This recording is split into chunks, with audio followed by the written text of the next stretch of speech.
स्वागत है दर्शकों आपके अपने चैनल रहस्य ज्ञान पर। हम आपको इस वीडियो के द्वारा जानेंगे 5 कैलाश में से एक कैलाश मणिमहेश के बारे में बताएंगे। मणिमहेश कैलाश पर्वत का रहस्य कोई नहीं जान पाया है। जिसने भी इसे जानने की कोशिश की वह सकुशल नहीं लौट पाया है। चौथे पहर में मणिमहेश कैलाश पर्वत पर चमकने वाली मानी लोगों को यहाँ चमत्कार होने का वास करवाती है। आज तक कोई भी मणिमहेश पर्वत पर चढ़ पाया है। मणिमहेश पर्वत को अजय पर्वतों में से एक पर्वत माना गया है। पर्वतरोही दुनिया की सबसे ऊंची चोटी माउंट एवरेस्ट को फतह कर लिया, लेकिन जब बात मणिमहेश पर्वत की आती है तो सब घुटने टेक जाते हैं। नहीं है, इस पर्वत पर चढ़ने की किसी ने कोशिश नहीं की। कईयों ने शिव के निवास तक पहुंचाने की कोशिश की, लेकिन वह कभी लौट नहीं आए, पर ही वह पत्थर बन गए। इस संबंध में कोई चर्चित चेक किस हैं चढ़ने की कोशिश की वह या तो पत्थर में तब्दील हो गया या फिर भूस्खलन की चपेट में आने से उसकी मौत हो गई। जिन्होंने चढ़ने का सफल प्रयास किया उन्होंने नमस्कार होकर फिर कभी इस फतह करने के बारे में नहीं सोचा। पवित्र पर्वत हिमाचल प्रदेश के जिला चंबा में उपमंडल भरमौर के तहत आता है, जो मणिमहेश कैलाश पर्वत के नाम से विश्व विख्यात है। क्योंकि मणिमहेश कैलाश पर श्रद्धालुओं को मणि के दर्शन होते हैं, इसीलिए इस कैलाश को मणिमहेश कैलाश कहा गया है। मणिमहेश की यात्रा बहुत कठिन मानी जाती है। पर्वतारोही भी इस पर्वत को फतह करने से घबरा जाते हैं। ऐसा माना जाता है कि भगवान शंकर यहाँ निवास करते हैं। शिवलिंग के आकार की एक भगवान शिव का स्वरूप माना जाता है। अभी तक कोई भी चोटी को चढ़ाने में सक्षम नहीं हो पाया है।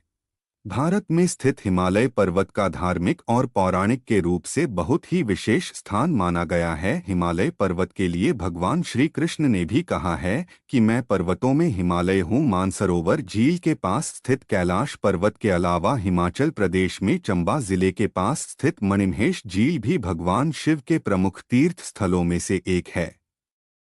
कैलाश पर्वत के भांति ही मणिमहेश पर्वत के पास भी झील है, जिसे महेश कैलाश पीक से कहा जाता है। मणिमहेश झील समुद्र तल से ऊंचाई 4080 मीटर 13,390 फीट। हिमाचल प्रदेश के कैलाश पीक समुद्र तल से ऊंचाई 5,653 मीटर 18,547 फीट की तलहटी में स्थित एक प्रमुख धार्मिक तीर्थ स्थल है। मणिमहेश यात्रा की पैदल यात्रा 13 किलोमीटर है।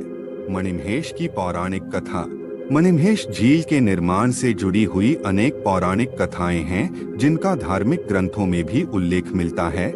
यहाँ पर सबसे ज्यादा सुनाई जाने वाली पुरानी कथा के अनुसार भगवान शिव ने देवी पार्वती से विवाह के बाद मणिमहेश का निर्माण किया था। ऐसा माना जाता है कि भगवान शिव के नाराज होने की वजह से यहाँ पर हिमस्खलन और भारी बर्फबारी होती है। पौराणिक कथाओं और कई धर्म ग्रंथों में से इस स्थान पर भगवान शिव के द्वारा कई वर्षों तक तपस्या करने का भी उल्लेख किया गया है।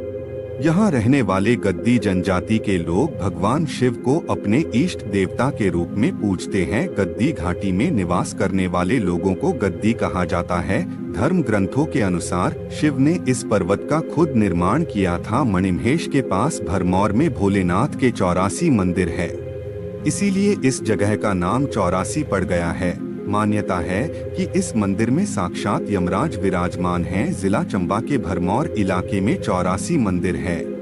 इनमें एक मंदिर यमराज का वास है। माना जाता है कि यहाँ यमराज की अदालत लगती है। यहीं से यह तय होगा कि व्यक्ति की मृत्यु के बाद स्वर्ग लोक जाएगा या नरक लोक। मंदिर बाहर से देखने में बिल्कुल आम नजर आता है। यह विश्व का एक ऐसा मंदिर है जहाँ पर यमराज का मंदिर है। व्यक्ति की मृत्यु के बाद यमदूत आत्मा को इसी मंदिर यमराज के द्वार पर ले जाता है। इसी मंदिर में यमराज लोगों के पुण्य कर्म और दुष्ट कर्मों का फल देते हैं, तभी इस मंदिर का महत्व बहुत ज्यादा है। मणिमहेश पर्वत को फतेह न करने के बारे में कई रोचक कहानियां प्रचलित हैं। कहा जाता है कि कई 100 वर्ष पूर्व एक गडरिया ने भेड़ों के साथ मणिमहेश पर्वत पर चढ़ने की कोशिश की थी, लेकिन इससे पहले कि वह पर्वत पर अपनी चढ़ाई पूरी कर पाता वह पत्थर में तब्दील हो गया और उसकी भेड़ों भी। इसी तरह एक कहानी के अनुसार एक कौवे तथा सांप ने भी पर्वत के शिखर पर पहुंचने की कोशिश की, लेकिन वे भी पत्थर बन गए। आधिकारिक सूचना के अनुसार भगवान शिव के भक्तों के लिए मणिमहेश कैलाश यात्रा 26 अगस्त 2024 से 11 सितंबर 2024 तक खुली रहेगी।